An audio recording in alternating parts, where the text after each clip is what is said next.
आशु तू मुखे भले धोखा दींदो रह, मुखे को भी एतराज ना है, पर घट में घट पांजी मासूम भेण जो सोच तो पांजी दुश्मनी में एतरो तक ते निकरी वियो आहीं जो तो पांजी भेण मूमल जो सहारो वठी पांजी दुश्मनी निभाइण तो चाहे। मुखे खबर हुई मीरा, खबर हुई मुखे तो तू मुंह मथा कदे भी यकीन कोन कंदे, पर हकीकत यह है त मां पंहिंजे दिल मां समूरो बुख कढी पोतो वटायो आहियां। शैतान माण्हू जो ना दीन ना ईमान, पर आशु ॿुधाए त ॿियाई मां तुंहिंजी दिल साफ़ कीअं थी? मां तोखे यकीन कीअं ॾियारियां? मां पंहिंजो नक तुंहिंजे पेरनि ते रगड़ियां पोइ शायदि तोखे यकीन अची वेंदो। मीर, अदा तो वटि दुश्मनी विसारे हिते पहुतो आहे, पोइ तूं अदा जे मथां यकीन छो नथो करीं? मूमल तू मासूम आहे, आशु जी शैतानी चालुनि खां तू वाकिफ न आहे।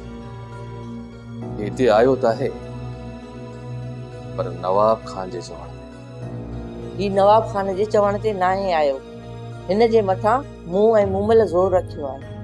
तूं यकीन कर मीर, ही मूमल जे करे सभु कुझु विसारे हिते पहुतो आहे। तव्हांजी ज़बान मथां मूंखे भरोसो आहे ऐं मूंखे इहा बि ख़बर आहे त ही तव्हांखे दिलासो ॾेई पोइ हिते वठी आहे। जेको कुझु हिन जी दिलि में आहे न उहा तव्हांखे ख़बर ई न आहे। मीर,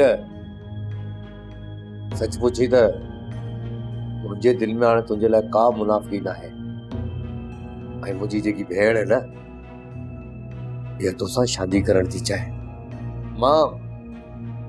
मां इन ई करे हिते आयो आहियां।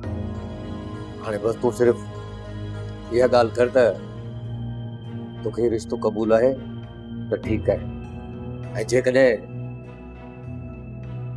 न आहे क़बूल त पोइ असां हितां हलिया था वञूं। मूमल सां मां शादी करण जे लाइ तयार आहियां। मूमल जो रिश्तो मूं क़बूल कयो। हाणे रुगो मूंखे इहो ॿुधायो त तव्हां हिन रिश्ते जे लाइ कहिड़ा शर्त खणी आहियो? इहा ई ॻाल्हि कर त मां हिते कहिड़ा शर्त खणी आयो आहियां।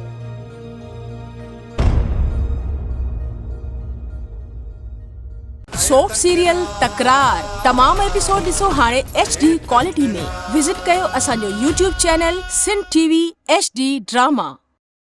सब्सक्राइब कयो असांजो official YouTube channel Sindh TV HD drama ऐं वधीक अपडेट लाइ बेल आइकन खे क्लिक करियो।